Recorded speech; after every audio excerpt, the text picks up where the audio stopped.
Millions of people toil in the shadow of the law we make, and much of their livelihood is made possible by the existence of intellectual property rights. Hello, everyone, and welcome to today's session of an array of pharmaceutical patents in India.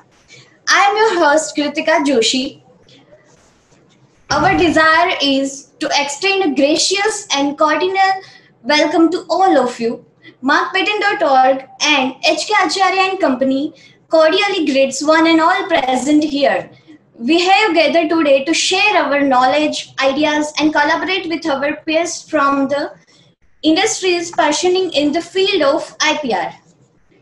Our co-organizers Our co-organizers, GUJGOS, the Gujarat Council of Science and Technology, was established in September 1986 to play a catalytic role in promoting the use of science and technology in the development process of the state.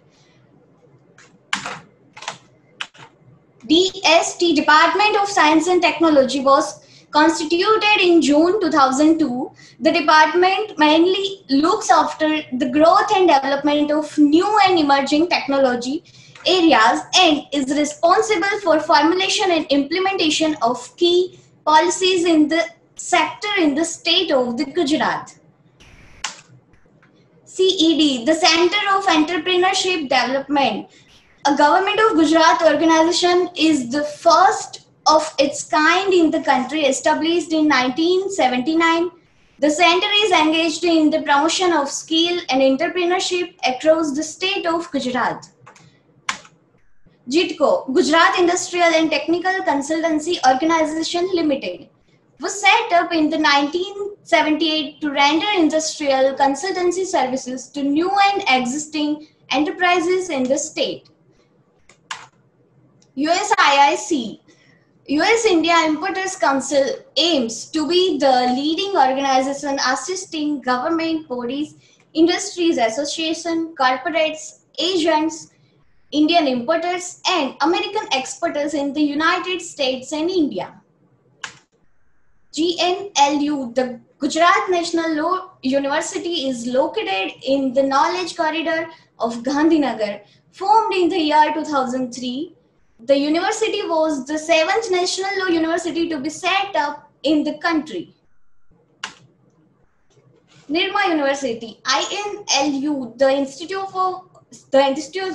of Law, Nirma University, focuses on offering a basal shift in the delivery of legal education in the country, embodying the principles of justice, education, excellence, and professionalism, legal education, and has produced new generation lawyers, leaders, and policymakers over the year. LD College of Engineering, Ahmedabad. Lal Bhai Dalpat Bhai College of Engineering, Ahmedabad is a premier government engineering college. It was established in 28 June 1940 as one of the first few engineering colleges in India.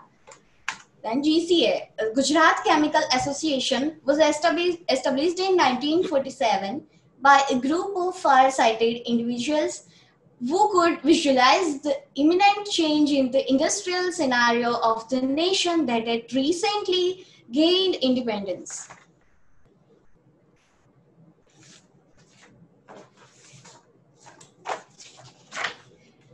May I please welcome our chief guest, Managing Director of Avance Phytotherapies Private Limited, Dr. Shiv Prakash Ratnam.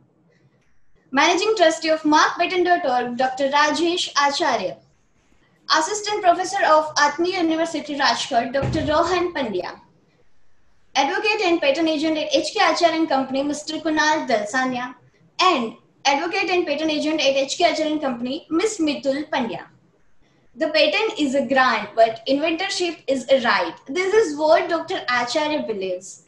Dr. Acharya is an Indian patent and trademarks attorney, providing comprehensive as well as strategic advice to both Indian and international clients. His extensive background embraced prosecution and litigation of patents, trademarks, designs, copyrights, and other intellectual property related matters.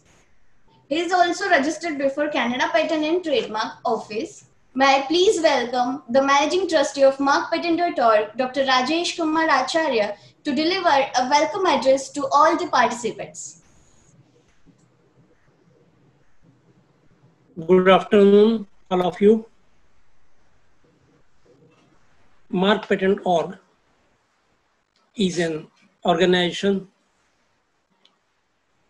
which are doing the work of spreading and educating the people, particularly in the intellectual property laws. Since many years, I'm traveling in other countries and I found that there is a lot of awareness of IP, more particularly in the US and Japan and China. But as far as India is concerned, I found that it is required to spread awareness of the patent because US is filing more than 6 lakhs patents in a year. Japan, which is the size of our Gujarat state, is filing more than 4 lakhs patent in a year. Our neighbor country, China, is filing more than 20 lakhs patents in a year, while in India we are hardly filing 50,000 patents. Out of 50,000, 70% patents are based on foreign applications. We are doing a lot of research in India. So we thought that why not to spread this awareness in India. And since last 15 years, under the umbrella of markpatent.org, we are organizing a lot of seminars. And we are getting a lot of speakers from other countries also who are giving their knowledge, who are sharing their knowledge to the local audience. Now, in this particularly pandemic situation, I found that we are claiming that we are, in the entire world, we are a very good pharmaceutical world. This pandemic started somewhere in last December. And until now, we tried to prevent by various means, but still there is no solution to it. So we thought that let us have a webinar on this, an array of pharmaceutical patents. This pandemic has created a panic in the world, particularly the most advanced country of the world, US. We can see the figures. It is really shocking figures. India also, figures are not good figures as far as we have 1.3 billion people in the India. We have a very good medical background. It may be Ayurvedic or maybe allopathic or homeopathic. But until now, we couldn't do anything and it affected our life in all the ways, economic, and also we lost a lot of lives. In this situation, we selected this topic, an area of pharmaceutical patents in India. Now we found very recently that Russia has come out with vaccine and other countries are also doing well as far as it is rather too late. It started somewhere in December. It is almost 8 months. What we have done until now, we couldn't do anything. But now at this, particularly in this area, people are started thinking that maybe if tomorrow there is some other virus, then we'll be able to do very quick action to save human life. So today now we have a very well-known personality, Dr. Shiv Prakash Ratham, who is a director of very well-known pharmaceutical company, is our chief guest. We also, Mr. Kunal Dalsania, who is from HK Acharya and Company, and who is a patent agent and from HK Acharya and Company, and particularly in pharmaceutical field. Also, we have a very well-known speaker, very learned speaker, Dr. Rohan Pandya with us. So let us share the knowledge of theirs, their experience. And today, considering the magnitude of these things, we have very good co-organizers with us to understand the density of this subject. We have Guj Coast and DST, which are government department. We also the CED, which is also a government department. We have JITCO, government department. And we have one very good organization. It is United States and India Importers Council, which is supported by Department of Commerce of USA. We also educational institute like Institute of Law of Nirma University. We have Gujarat National Law University, LD College of Engineering, and Gujarat Chemical Association, who are very actively participating in this event. So I welcome all of you, and I hope that this seminar will be rather path leading as far as an area of pharmaceutical patents. So welcome all of you.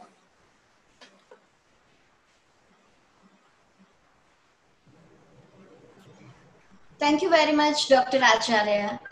Your thought-provoking address sets a perfect platform for our panelists to deliver their presentations in the matter relating to an array of pharmaceuticals patents in India.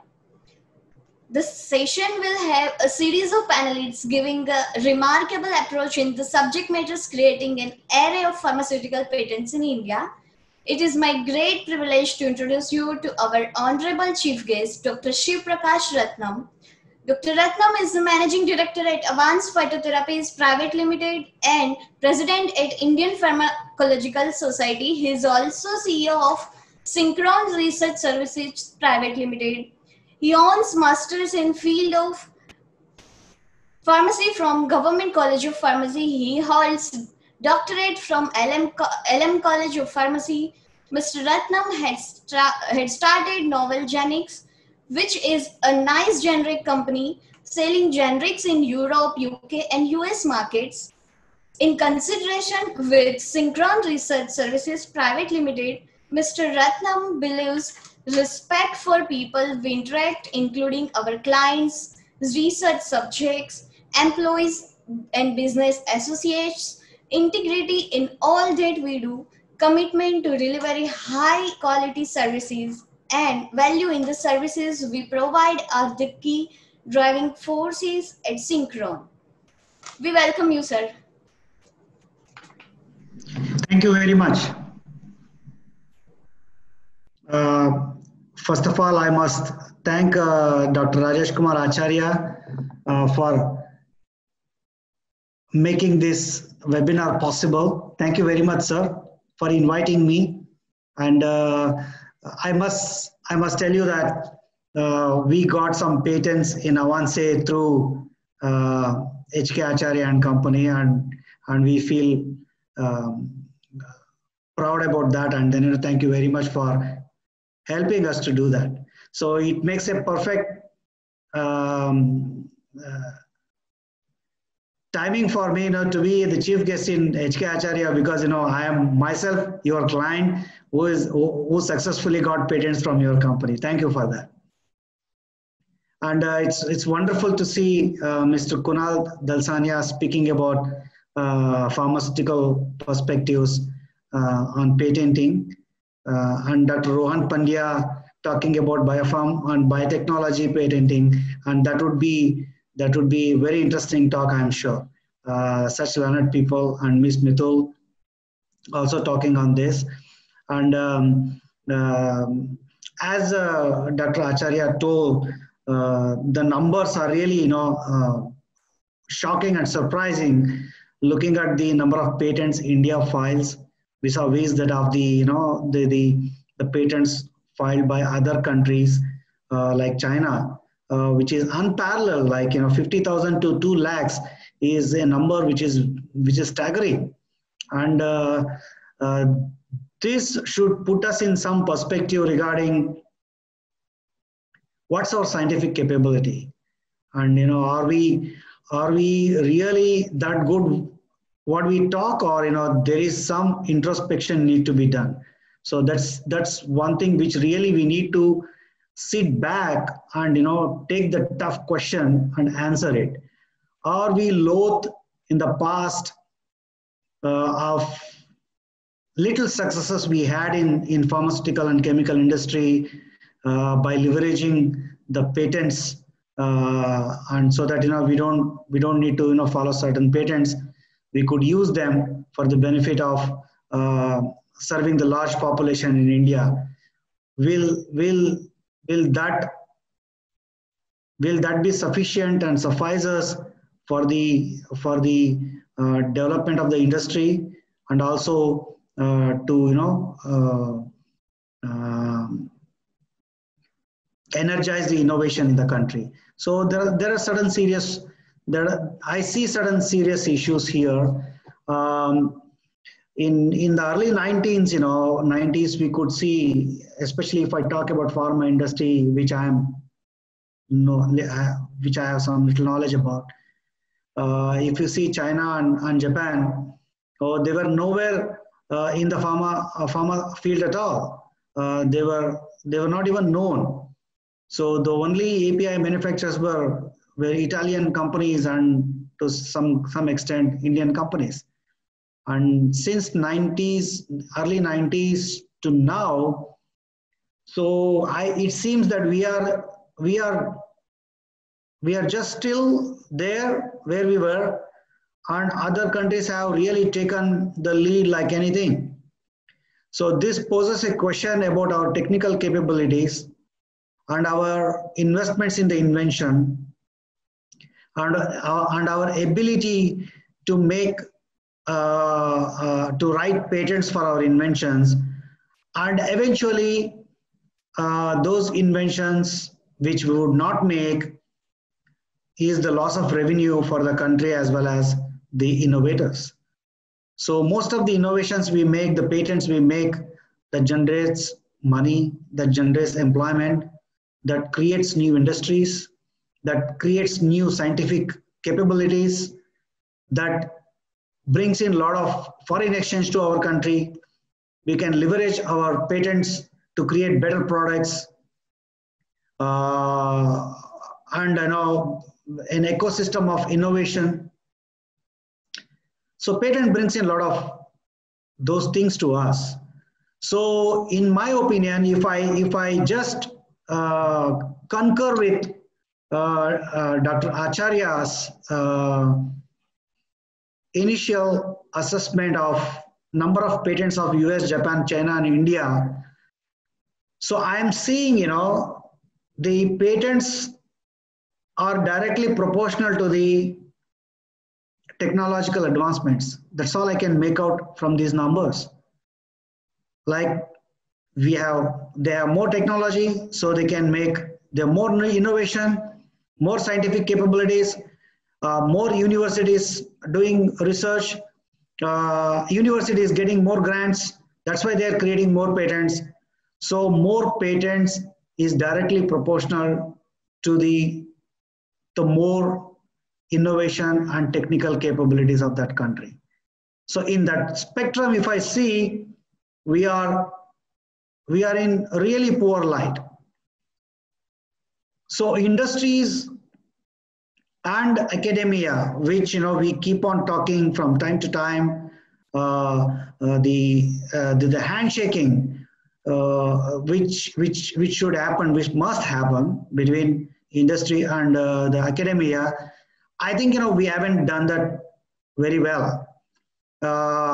There is a lot of scope for us to talk about these things and bring in academicians like Dr. Rohan Pandya, who has got amazing knowledge about how biotechnology and biopharmaceutical innovations can be patentable, and then how industry can take advantage of it. So such people are We need more such people to come and talk about it. And I'm a little bit more critical today to start with. And please pardon me. I think we need to take tough questions and introspect ourselves. There is really something wrong in our innovation ecosystem. There's really something wrong in our entrepreneurial ecosystem. There is really something wrong in our governmental funding system to the educational institutes and entrepreneurs. There is really something wrong in attracting the private, attracting the investments into our innovation. So there is no innovation, so there is no money. So there is really something wrong how government is looking into increasing the capabilities of entrepreneurs, private companies, and mostly educational institutes, universities, and national institutes. These are the backbone of innovation of our country. These institutes and universities should get more money. More industry should be philanthropic to put more money into the hands of scientists like Dr. Rohan, so that they can come out with more innovation and more science. And Dr. Acharya just talked about number of patents here, which is a good indication. But I know the number of PhDs we churn out vis-a-vis that of China is also no match. Our PhD students, our theses are not really creating wealth for our country. It's not creating new technology which can be sellable. Those theses are of the quality of patenting. So this really an issue which all of us should introspect, debate, and criticize. As self-criticism is the one which really takes us to the next level. So I'm really worried for this innovation in our country. I'm really worried. I'm really sometimes worried for those institutes and national institutes, and some of the entrepreneurs, individual entrepreneurs, which are struggling to patent their innovations. And this is the time doyens like Dr. Acharya should stimulate and ask questions to industry, academia, government agencies, and Dr. Acharya can even take a lead in getting them together and put them in a room and then ask them, where are we going? So these are the things which we need to look into, and I am so happy that there is an awareness of patenting, not only in the industry, amongst the individual entrepreneurs, educational institutes, national institutes. But at the same time, I feel sorry for the numbers of the patents which we are filing, and I'm sorry to feel that our country is not benefiting from frivolous patents for the namesake. So we need to come out of this cocoon of self-created, imaginary self-praise, from this to the self-criticism and looking into what we must do to create more patents. And I'm so sorry, I've taken few more minutes in speaking in enthusiasm, and I'm with this, I'm so thankful to Dr. Acharya for making this webinar, and I wish all the participants best of luck, and on behalf of all the participants, I also thank Mr. Kunal Dalsania, Dr. Rohan Pandya, and Ms. Mithul for coming forward to addressing some of the issues relating to patents. And I myself is the beneficiary of getting a great service from Dr. Acharya and company. And I hope anybody in the audience, participants are interested in interacting with Dr. Acharya. I think they should do it for the benefit. He comes with such a great amount of experience both in India and US.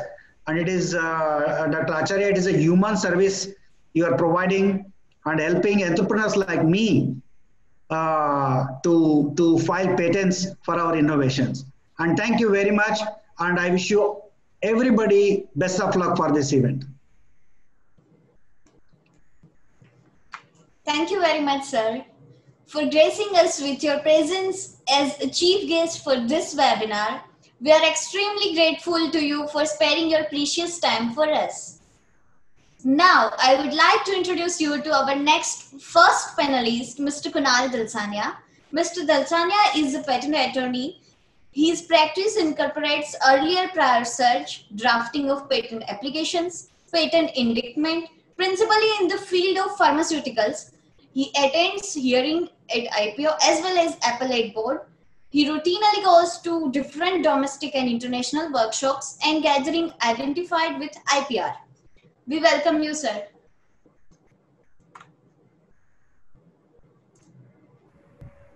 Yes. Yes, you may continue. Thank you, Kritika, for introduction. First of all, I would like to thank markpatent.org to provide me opportunity for sharing my views and providing this platform to interact with you people. It's a hard time in a COVID-19, and this shall also pass. But the thing is that what we're going to learn from this hard time, that is most important thing in a current situation. So without wasting more time, I will going to share you presentation of mine.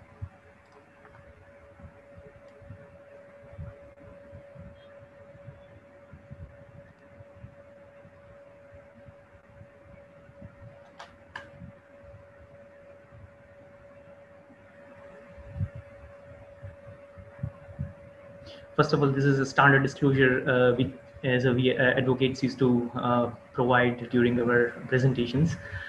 This is a purely education purpose only, and the information is not considered as a legal advice for your particular legal needs. It's always advisable to consult attorneys for your specific business needs and intellectual property needs. All images of the presentation, trademark, copyright, and/or patented material in this presentation is for information and educational purpose only. So first of all, I will going to provide you contents which we're going to discuss in the next 25 minutes of my presentation. First, we will going to discuss introduction to Indian pharmaceutical industry, the steps of prosecution related to Indian patents, important points for the pharmaceutical patents that need to be considered before filing of patent application, types of pharmaceutical patents, prosecution to be taken before, precautions to be taken before drafting a specification and compulsory license under Section 84. First of all, related to the Indian pharma industry, we can say that it's related to numbers. We can say that it's 18.12 US billion dollars a market in 2019, and related to export, it's a 19.14 billion dollars markets related to export. So if we are comparing that, the domestic and international market, the day by day international market is prevailing with the numbers, because India is having a good reputation in international market related to pharma. Basically, India is considered as a pharmacy to the world. If you are saying pharmacy to the world, recently in this pandemic situations, we have found that this pharmacy to the world was more pronouncing towards the at a global level. If we are saying this is the one, we can say the picture that we can able to say that this is the, we can say right now there is a drug diplomacy is also going around the world in this COVID situations. How how Donald Trump has demanded HCQ, hydroxychloroquine, from the India, and we, in a short period of time, how we have supplied that, and through that he has praised India and Indian pharma industry. So if we are doing that specific case study, we can know that HCQ, the hydroxychloroquine, is an off-patent molecule. Any country, or we can say any pharmaceutical company in the world can able to manufacture, because it's off-patent. It's an old molecule. So though United States have specific ample amount of money, ample amount of diplomatic channels, still they have relied on India, because the quality of Indian drugs and that specific, we can say, expertise to provide the drugs in a short period of time, with a adequate quantity or adequate quality. We can say it's a monopoly of India. That's why they have any pandemic situation or any kind of in a history also, at time of anthrax also, they have also relied on India to provide specific antiviral drugs. So this is the situation in pandemic also. Indian pharma industries prevails at a global level. This is also one second funny, we can say, quotations which we have received from the Brazil, that Bolsonaro praises Modi for drug, and he's quoted that this is the Sanjeevani for Brazilian people, HCQ. So again, it depends on how industry or how that specific pharma companies used to provide drugs to that specific export quality drugs to the global level. So that's why they have always used to praise for supply of drugs from the pharma industry. If we are focusing related to recent pandemic situation, we can say it's a curious case of remdesivir, which is patents held by Gilead Sciences, United States of America. They have hold a patent since 2016. It's not a new molecule actually. They have also patents in 2016, 2018, 2020. In early 2020, they have registered 3 patents in India. Basically, this molecule is an old molecule, but in a study they have found that this is one of the effective molecule in a coronavirus, COVID-19, because before corona there was the drugs was not there. Right now they are working on manufacturing of vaccine, but it is a tough task in this situation. So they have tried so many antiviral drugs. In that, they have found this is one of the most prominent result related to remdesivir when the patient is having a severe symptoms. So they have tried this remdesivir, and they have found prominent results to recover in that we can say severe conditions. So if we are studying this remdesivir molecule, we have found that it's a breakthrough result in COVID-19 severe condition patients. Basically, we can say they have licensed this remdesivir molecule to the 5 major domestic pharma players. Cipla and Hetero is included in that. They have licensed. They have no. Basically, we can say that they have not provided any stringent terms and condition to in a license to manufacture this, but they have just provided license to these 5 companies. Though they are supplying, they have tried to supply in a we can say in a fast manner. Still, right now we are in a newspaper and in our routine paper, we say that the black market is really booming in related to this remdesivir, and one other drug is tocilizumab. So both these drugs are patented, and they have provided license to the Indian domestic players, but due to this patent holding, they have not provided license to the much number of pharmaceutical patents, and that's why it is not easily available in market. So basically, in current situation, they are considering this is we can say in Gujarati we used to say that Ramban. If this injection is available, then we can say that 90% of possibility of controlling that high symptoms of that COVID-19 can be controlled through this remdesivir. Generally, people used to say patents is a negative rights, but if we are focusing related to in a larger perspective, we can say that in order to complete the research and development facility, it used to have a lot of time, money, and efforts to be invested, or we can say to be incorporated, in order to have a single good molecule that can cure any kind of disease. So they have invested a lot of money, time, and efforts to filter, or in order to provide that specific molecule. So that's why, in order to cope up with that investment, they always used to price much higher compared to the normal antiviral or any other kind of drug. So if we are considering it as a negative, right? But before, we have to think that why it is a negative. Why? Because they have to cope up with the investment they have made during the research and development.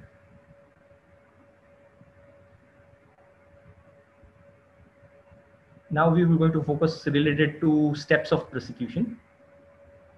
This is the basic step. In general, we can say in India and in other countries also, this is the basic steps that we have to take care related to filing and prosecution of the patent. First is invention, then that application we have to file before patent office. After the satisfaction of the conditions stipulated in law, they will going to provide a patent if this conditions is satisfied by the law of that specific territory. With particularly related to pharma, this is the, we can say, majorly this 4 to 5 points that we have to consider at a time of filing patent application. Because in India, there is a special clause related to non-patentability. So we have to focus on that section 3D, that is considered as a new form of known substance. It is not patentable in India. Section 3E, mere admixture of two non-components are also not patentable in India. Again, one more thing is that amendment of, we can say, the scope of amendments. Once you file patent application, Indian patent law does not provide you to amend that application beyond the scope once it is originally filed. And related to experimental data, as we will consider the efficacy proof related to section 3D, that need to be application at a time of filing only. At a time of filing, it must include experimental data as a efficacy proof. Now, that best mode of performance, that is also important, that you have to enumerate all the steps and the crucial aspects of the invention in order to teach that personal skill in that at a later stage.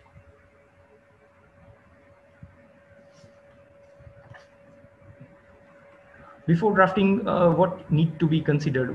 First we have to make sure that what is the invention? Is the invention is patentable? Is invention is novel and inventive? Prior art or prior art disclosure? Disclosure in a form of oral disclosure, prior printed publication available to the public, prior public use. When we are considering pharma related to patent, it is always advisable to go for a provisional filing because in pharma, generally all the companies used to have an urgency to report their invention before the patent office, because India and most other countries used to follow first to file system. So when there is urgency, it's always advisable to go for a provisional filing. Again, there is a commercial disclosure is also associated. Plus in pharma, when they have found some, we can say in a basic research, if they have found that this molecule or this formulation is effective, then there is steps need to be fulfilled in order to, we can say, experimental data that need to be submitted. So for that, it requires around 10 to 12 month time. So before filing complete specification with a risk of disclosure, we can accidental disclosure from the company, it is always advisable to go for provisional filing, because it provides you priority of the date. There is submission of thesis, so it's related to academics. Submission of thesis is also considered as a crucial aspect to file a provisional patent application. Inventors and seniors leaving the company. In generally pharma, it used to say that once they have filed, after that inventors or other team members who are working in that research and development activity, they might leave the company. So if they are leaving, there might be a possibility that the data which will also going to pass with them, because they have already considered, they have already done so much research on that specific topic. So if they have filed application in a provisional specification, after filing, if they are leave, still the company holds the right. Accidental disclosure and many competitors in related to that, many competitors in pharma, we have found that day by day right now, the scenario is that once the application is filed related to pharma, it's generally before 3 to 4 years or 5 years, it's not generally, it's not opposed. But right now, if the invention is having a potential of commercial potential, then competitors are always going to look into the journal publication, and they will going to oppose if they have found that this invention is having a good potential. So there are one more option is their complete specification. If each and every data and everything is available with in any applicant, then it is advisable to file a complete specification, because it requires full and particular disclosure, best method of performance of that specific invention. So if everything is ready with applicant, then they can go for a complete filing. In pharma, what we have to take care about related to description. Description must be described the invention comprehensively. It should explain the problem to be solved with example. Example is always important in pharma, because if you are saying that if you file a patent application without experimental data, in that case they will going to say that you have to provide experimental data, but at a later stage, if controller is reluctant that it should be disclosed in original file specification, otherwise they do not accept that data. In that case, though your invention is having a good potential, still it can be rejected due to lack of experimental data. So there must be each and every parameter should be disclosed in a particular manner. No ambiguity should be associated, and adequate and sufficient disclosure need to be done that can provide we can say enablement requirement to the person skill in the art. So this is the same thing. Detailed description of the invention need to be having a best mode of performance. Invention need to be described with example, illustration, table, graphs, diagrams.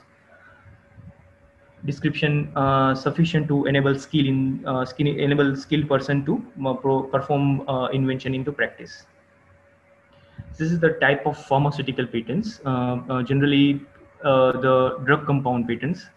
In India, we, as Dr. Shiv told, that we are basically in India, the formulation patents are more prominent, because drug compound patents requires a huge amount of investment, and it is considered as a risky kind of affair. So, because the success rate is really minimal in this kind of drug compound patents, or we can say moiety patents.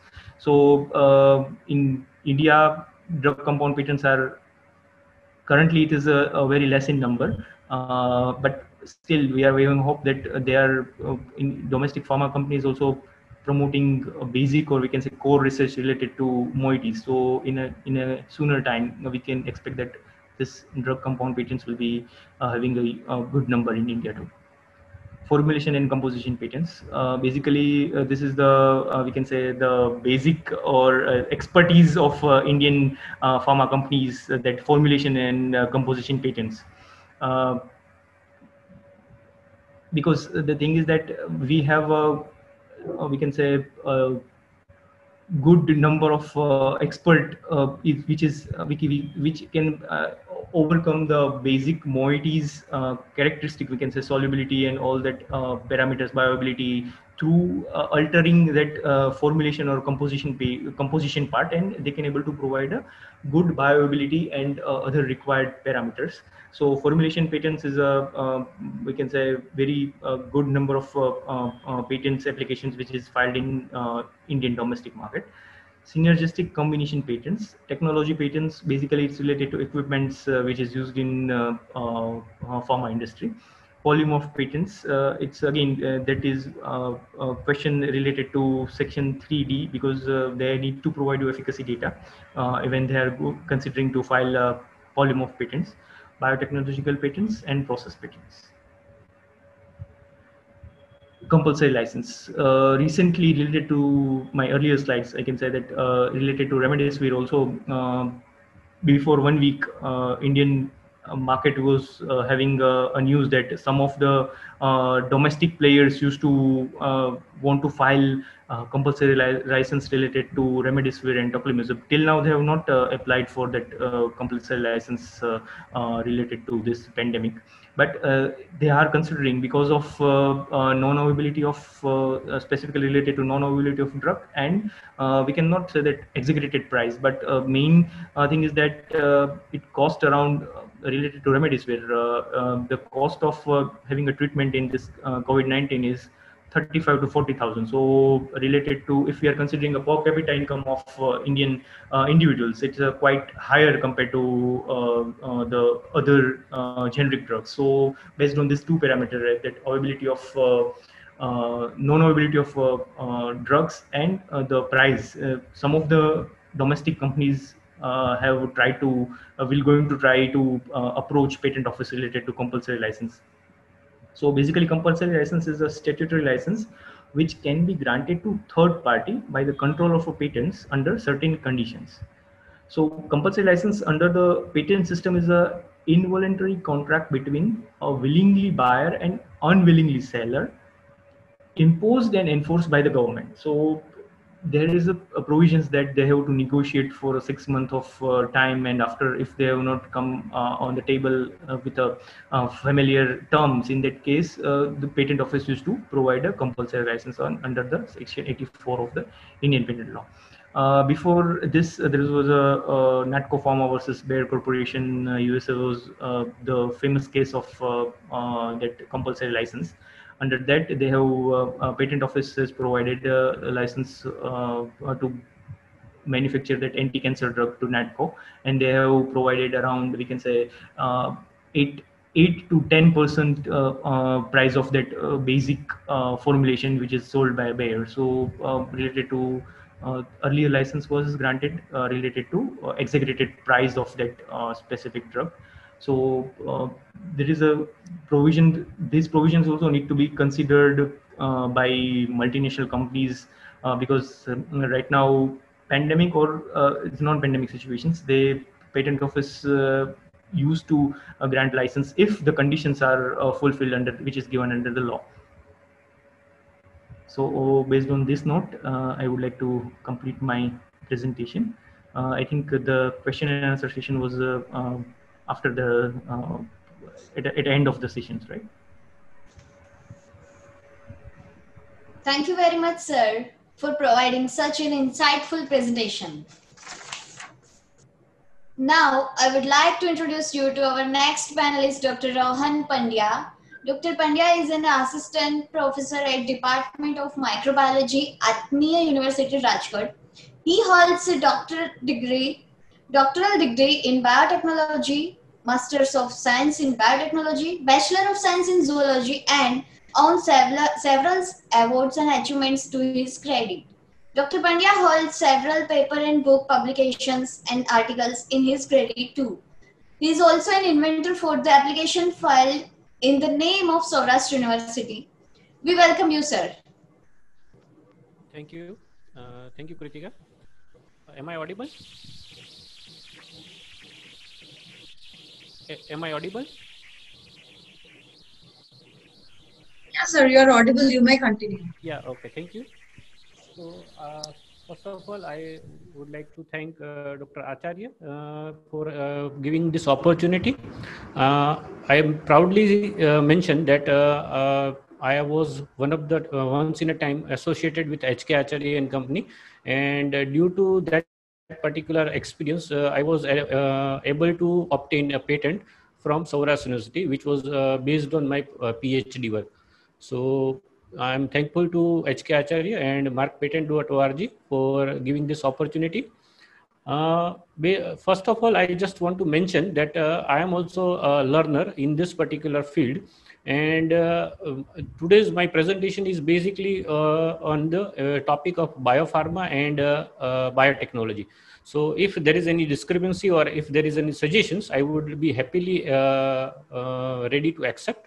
So today I'm going to share my presentation on the patentable subject matters in biopharma and biotechnology. So initial, there is a, if we see the presentation, initially we can see that in biopharma industry, the things which are part of the industry is based on the living organisms like bacteria, yeast, mammalian cell, etc. And the product of this particular thing is the industry output of biopharma industry. Usually, whenever we observe the biopharma industry, we consider the various terms like biotherapeutics, biosimilar, where we are using the living organisms or its product in the treatment or in the cure of the disease, and substance like a drug, which is having the similar therapeutic and clinical results, are considered as a biosimilar. That is also related, or that is also a part of biopharma industry. So whenever we observe basic criteria of patentability, we see the three basic criteria for patentability: novelty, inventive step, and industrial application. Where in a novelty, we check for the prior art, or the patent office check for the prior art that substance is new. As an inventive step, the substance should be not obvious to the person skilled in the art. And as an industrial application, the things which is having some practical utility or a use. And in a general term, it should have some economical potential. So based on these three criteria, a patent office grants the patent. If we observe the Indian Patent Act 1970, which is recently amended in 2005, there are section 3 and section 4, which defines the various criteria. Basically, these slides are prepared for general terms. So I will skip some of these slides. So in section 3, there are things which is considered as a natural laws or related to previous or obviously contrary to the natural laws are not patentable inventions. As a part of section B, things which can cause mortality, public mortality, prejudice to the human, animal, and plant life, and which can be harmful to the environment, are also considered as a non-patentable subject matter. Under the section 3C of the Patent Act, Indian Patent Act, mere discoveries of the scientific principles, abstract theory, living things and living substances, and natural materials are also considered as a non-patentable subject inventions. If we observe the section 3D, that mere discovery of the new form, new property, and new use of a substance is also considered as a non-patentable subject inventions. So basically, as Mr. Kunal has mentioned, the drug efficacy may be considered as a part of this particular section, and it is a provision of section 3D, where many of the pharma patent have difficulty to grant the patent rights. Similarly, a mere admixture, or we can say synergy of the some drugs or some compounds, is also considered as a non-patentable subject matter. Section 3F of the Indian Patent Act defines the rearrangement, duplication of the known devices, and rearrangement of the devices as a non-patentable subject inventions. This section 3G is omitted, but previously it was related to testing methods. Similarly, section 3H of the Indian Patent Act defines the agriculture and horticulture practice, where inventions related to agriculture and horticulture are not patentable. Where Indian Patent Act section 3I defines the methods of treatment, where specific medical, surgical, curative, or prophylactic diagnostic method, therapeutic methods, which can be used for human and animals, are considered as a non-patentable subject matter. There is a sui generis option available for plant and animal varieties under the Plant Varieties and Farmers' Right Act 2002, where alternative to the plant patent is available for seed and flower or fruit varieties. It is available for other than microorganism substances. 3K provision of the Indian Patent Act prohibits the algorithms and computer program, because these are the part of Copyright Act. It is considered as a artistic or creative work. Similarly, section 3L of the Patent Act defines the literary, dramatic, or musical work, because this is also a part of Copyright Act 1957. This is the section 3M provision, where usually gaming method, performing of the mental act, and mere scheme or rules are also considered as a non-patentable subject matter. Section 3N of the Patent Act provision prohibits the patenting of any business method or any method which express the information. So this is also considered as a non-patentable subject matter. 3O is related to Integrated Circuit Act, and mainly the section 3P prohibits the any patent related to traditional knowledge, where the new use or new substance which is known based on traditional knowledge is considered as a non-patentable subject matter. There are some examples like neem, use of neem and haldi, which is having common property as a insecticidal and antiseptic, is also considered as a non-patentable subject matter. And under the section 4 of the Indian Patent Act, any substance related to radioactivity or radio material, nuclear material, is considered as a non-patentable subject matter. So these are the things where patent right prohibits or negatively inhibits the provisions of the patentability.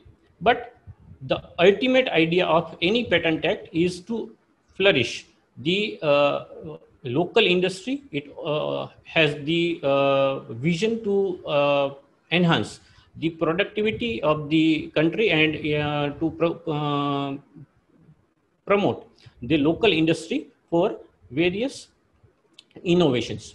So based on this, specifically in the field of biopharma and biotechnology, there are various inventions that relates the various criteria of patentability. If we see the globally recognized areas of the biotechnology patent, there we can list down several areas as like rDNA technology, microorganisms, vaccines, polymerase chain reactions, DNA, RNA, and protein sequence information, DNA sequencing methods, hybridoma technology, stem cell technology, tissue culture methods, genetically modified plants and animals, and cloning of the animals. So these are the globally recognized area, broadly recognized area of the biotechnology patent. But as patent is a territorial and specifically legislative rights based on the country specific law, various countries provides the patent related to X or Y substance, where another country may have prohibition on that particular substance. So if we see the patentable provisions involved in rDNA technology, the methods of transforming of the cell or complete biological entity of microbes or plant or animals is a patentable subject matter under the US Patent Act. Similarly, method of cloning and expression of the desired gene is also considered as a patentable subject matter under the rDNA technology provision or patent provisions. Method of optimizing gene expression and production of therapeutic proteins is also now considered as a patentable subject matter. Method of production of transgenic plant and animal, method of screening and detection of specific DNA sequence, method of designing of probes, primers, and recombinant vectors, and methods of modifying genomic sequences are considered as a patentable subject matter. And many of these things are now patentable in India after the implementation of TRIPS agreement from 2005. So from 2005, TRIPS agreement provides the product patent in India, and India has amended the Patent Act in 2005 based on and product patent and many of these products are patented in India nowadays. Similarly, if we consider the patentable products involved in rDNA technology, different cloning vectors such as plasmid, cosmids, phasmids are considered as a patentable subject matter. Probes, primers, oligonucleotides, and their designs or their sequences are also considered as a patentable subject matter. Similarly, the vaccines and other useful proteins which are produced by various mechanisms of rDNA technology are also considered as a patentable subject matter, and transgene or genetically modified organisms are also considered as a patentable subject matter. But in Indian provision, some of the organisms, genetically modified organisms, are not considered as a patentable subject act or patentable subject matter. This is the list of product patent where rDNA related technology is implemented. In USA and in WIPO technology, if we see, we can see that preparation of human IGF through rDNA technology, various kinds of DNA vectors, substance which is hybridizing cloning and probes for the gene isolation and mapping, methods for gene splicing and overlap or extension using the polymerase chain reactions are the things which can be patented, and these are the techniques related to rDNA technology. Similarly, if we observe the processes, there are various process patents available in US as well as in India, which has relation with the rDNA technology. So if we observe the methods of transporting the substance from into the living cells, method for transforming plant tissue by any process like sonication, synergistic method for host cell transformation are the patents granted in USA. The last two examples shows the process patent granted in India, which is related to rDNA technology. A topic related to interleukin protein recombination production, recombinant interleukin production, and method for producing recombinant protein are the examples of the Indian patent where rDNA based patent, product patent and process patent is available. Subsequently, if we observe similar patenting, there are DNA RNA sequences which are also considered as a mere discovery previously, are nowadays considered as a patentable subject matter if it is having some novelty and it is having some subsequent use of in metabolite as well as at protein level. So for patenting of the DNA and RNA sequencing, either in EST, SNP, the following steps should be followed. Ideally, that particular sequence is identified as a novel genetic sequence. Particularly, that particular sequence have some specificity to produce some sequencing results. Particularly, that particular sequence must have some product function, which can be have some use or application in therapeutics, as well as the sequence can be enabled as a one skilled in the field to use the sequence for its stated purpose. So these are the criteria which are evaluated while granting the DNA and RNA sequencing patents. Particularly, if we discuss the genes are also related to DNA and RNA sequence. So there are many genes which are granted as a patent protection.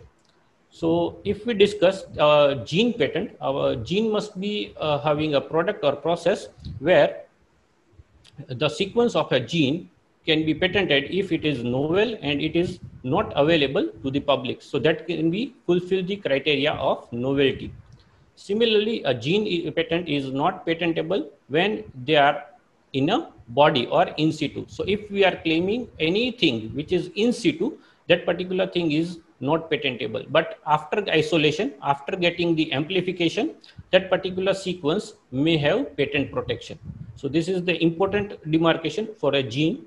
In situ gene is not patentable, while ex situ condition is patentable.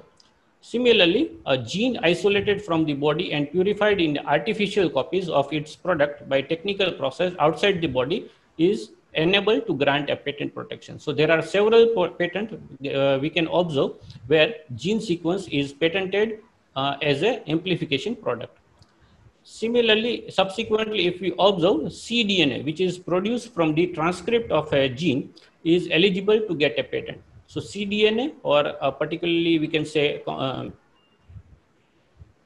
a product of a transcription, is also a patentable subject matter. Any new application of a gene which is not violating patent claim is eligible to grant a patent protection, and a sequencing of a gene when associated more comprehensive process where identification, isolation, cloning, expression of the product and transfer to the another organism is of industrial interest is considered as an invention and it is having patent provision, patent protection. So these are the things related to genes where gene patent is available in US as well as in India. Here on the screen, there are several examples of the gene patent where antisense oligonucleotide, small inhibiting RNA, promoter sequence, and small nucleotide polymorphism or mutations can be considered as a patentable subject entity. If we discuss the antisense oligonucleotide, these are the nucleotide which is complementary to the messenger RNA, which may have effect on blocking of the transcription process and which may have some therapeutic application, are considered as a patentable subject entity. Similarly, small interfering RNA, which are usually in the size of 20 to 25 nucleotides, can block the transcription process and which can have potential to prevent the transcription, also considered as a patentable subject matter. When we discuss the gene sequence or gene patent, there is an association of a promoter sequence. So sequence related to promoter of a gene is also having the regulation of the transcription process. And such kind of promoter sequence is also considered as a patentable subject entity. And at last, mutations or single point mutations where single nucleotide polymorphism is most commonly observed as a patentable subject matter. It also serves as a polymorphic marker which can investigate the specific sequence, gene sequence susceptible to disease, and which can also have effect on drug response regulation. So SNPs are also considered as a patentable subject entity for gene sequence. And at last, express sequence tag or sequence related to cDNA are also considered as a patentable subject entity. Particularly, sequence related to EST have specific use in diagnostic, forensic, gene therapy, chromosome mapping, as well as in designing of expression vector. So henceforth, ESTs are also considered as a patentable DNA and RNA sequences. Here on in this screen, there are several examples of US patent, WIPO patent, and Indian patent where gene sequence are granted the patent protection. So in first, isolation of expression of genes in microorganism have patent protection. Another example is isolation and characterization of gene resistant to anthracycline antibiotics, which is a US patent granted for a specific gene sequence. If we see the Indian scenario, patent protection is available for gene in India. Patent example is promoter sequence and gene construct for increasing the crop yield in tomato is a patent granted by Indian Patent Office. Similarly, a patent controlling the element that enhance the gene transcription at moderately low temperature is also an Indian patent which is granted for a gene sequence. So these are some examples where gene sequence have patent protection, and it is a subject matter mainly related to biotechnology inventions. If we discuss the patenting of organisms, there are several contradictions of organism patent. Patenting of plant and animal is prohibited under TRIPS. So globally, it is considered as a non-patentable subject matter. But patenting of transgenic organisms is having partial protection in several countries, and some of the countries have prohibition of the transgenic organism patenting. Patenting of microorganism is a permissible act under the TRIPS agreement, and several countries of the TRIPS members countries are allowing the patent protection of microorganisms. So when we discuss the word microorganisms, it includes virus, bacteria, yeast, fungi, and cyanobacterial algae. So several of these organisms are having the patent protection under the provisions of the TRIPS, and each member country of the TRIPS have their own workable definition of established framework for protection of microorganisms. So this protection may vary between country to country. So these are the list of organisms, microorganisms, which can enjoy the patent protection. It includes virus, bacteria, actinomycetes, yeast, filamentous fungi, mushrooms, protozoa, unicellular algae, and undeveloped animal and plant cell, which includes cell lines and tissue culture lines. Fused cells, transformers, vectors, which is utilized in genetic engineering, are also considered as a patentable subject matter under the scope of the microorganisms. In biopharma industry, product patent produced by the various microorganisms can be granted. It includes the patent for recombinant protein, patent for vaccines, patent for various hormones, patent for enzymes, and patent for monoclonal antibodies. These are the biopharma products which can be produced by microorganisms. If we discuss the vaccines, it is a specific product which fights against the diseases and which usually dead or weaken the microbes and boost the immunity. So there are different types of vaccines which can be produced in the form of live attenuated vaccines, inactivated vaccines, purified antigens, and inactivated toxins of the microbes, which can be used as a part of the vaccine or cover under the purview of biopharma patent. These are the examples of various vaccine patents available in US as well as in India. There are several patents in India as well as in US where coronavirus also itself is a coronavirus vaccine is itself is a patented already. Canine coronavirus vaccine, universal coronavirus vaccine are some of the examples of patented things in USA. Similarly, patent of tetanus toxin, influenza virus vaccine, as well as rotavirus vaccines are granted in India. So these are the some examples where vaccines are patented in US as well as in India. If we observe the another product of biopharma industry where monoclonal antibody technology, or we can say hybridoma cells, are considered as a patentable subject entity.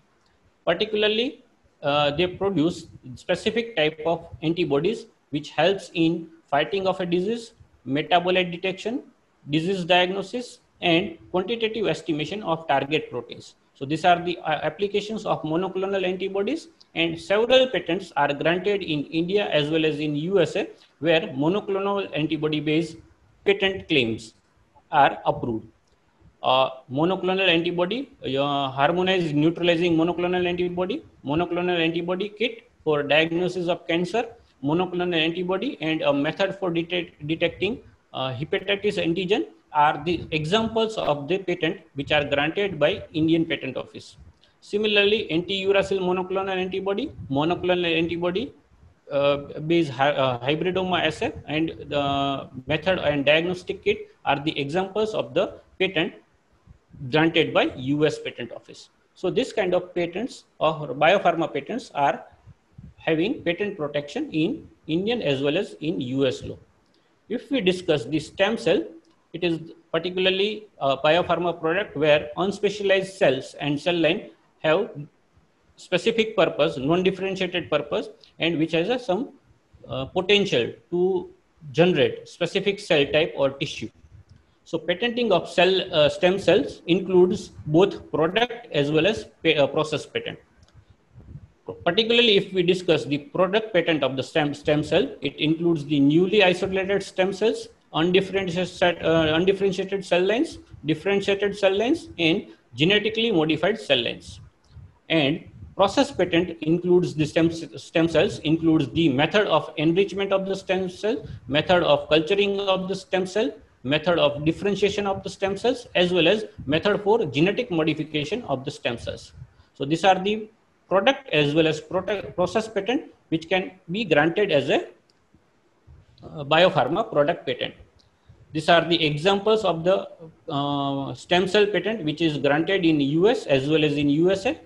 Examples are Levell stem cells, method of transplanting the mammalian and treating diabetes mellitus by administering a pseudo-isolate like aggregating differentiated and nystatin positive pancreatic stem cell factor composition are examples of the stem cell patent which is granted by US Patent Office. Similarly, there are patents like a process for the establishment of a human embryonic stem cell line using the mammalian cell, ex vivo expansion of hematopoietic stem cell population in mononuclear cell culture are the examples of the stem cell patent granted by Indian Patent Office.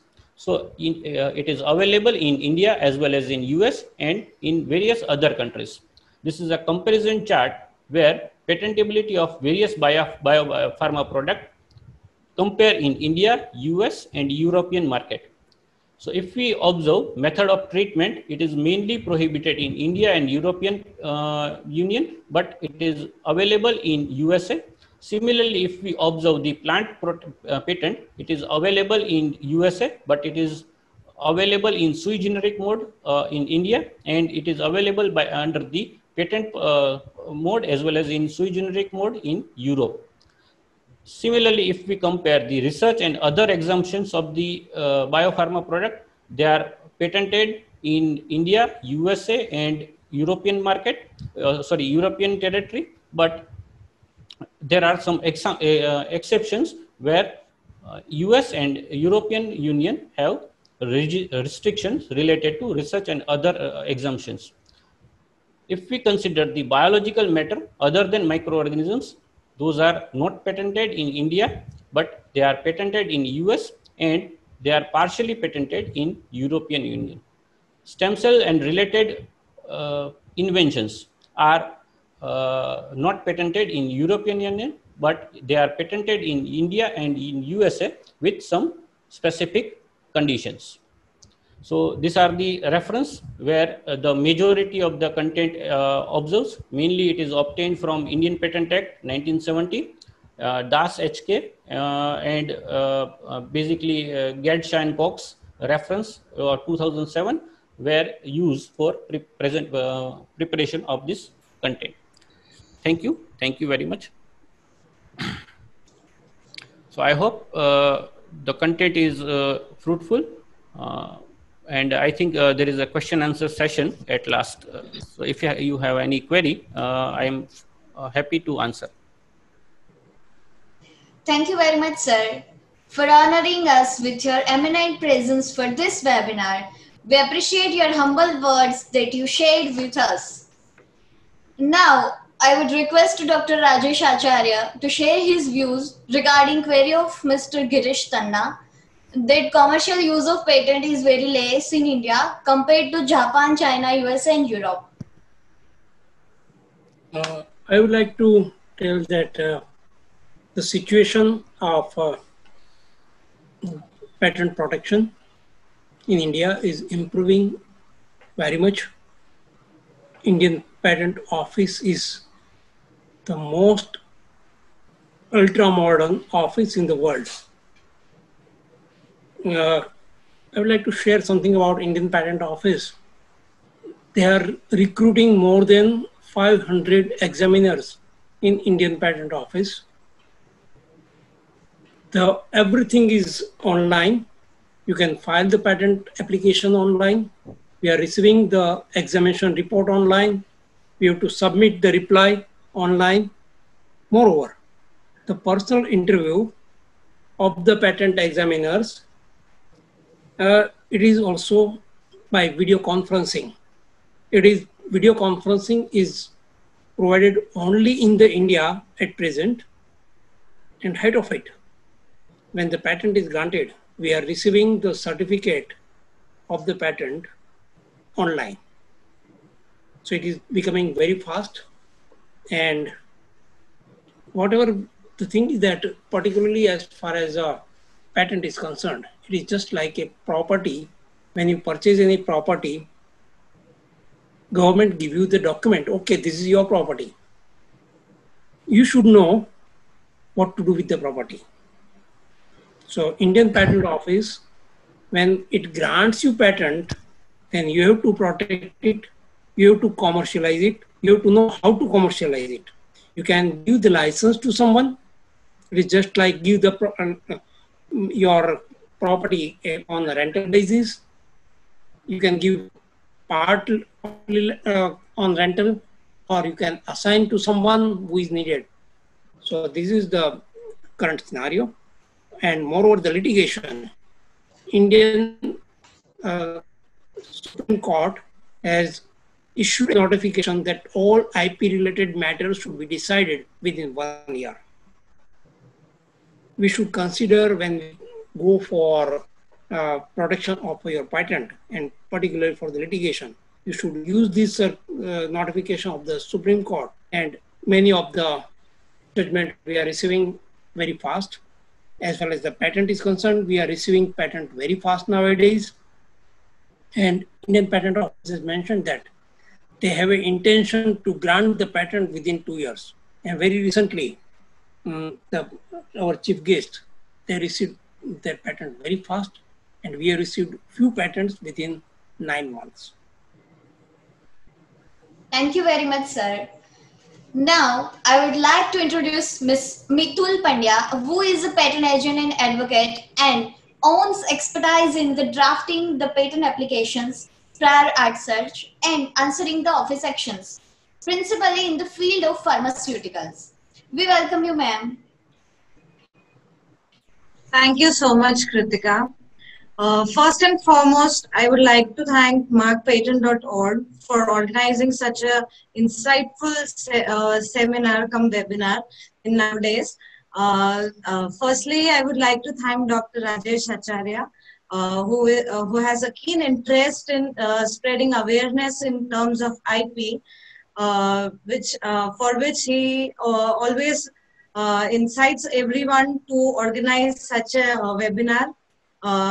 I'd also like to thank HK Acharya and Company and our co-organizers, DST, CED, JITCO, USIIC, LD Engineering College, Nirma University, and Gujarat Chemical Association. I would also like to foremost thank our chief guest, Dr. Shiv Prakash Ratnam, who is having a keen, who has shared his concern in consideration with the approaches where the IP sector, especially in the terms of patent, pertaining to the inventions which are lacking in India, which is his keen interest, I guess. Then I would like to thank our first panelist, who is Mr. Dalsania. He has quite nicely represented the prosecution steps as well as the compulsory licensing to all the participants, I guess.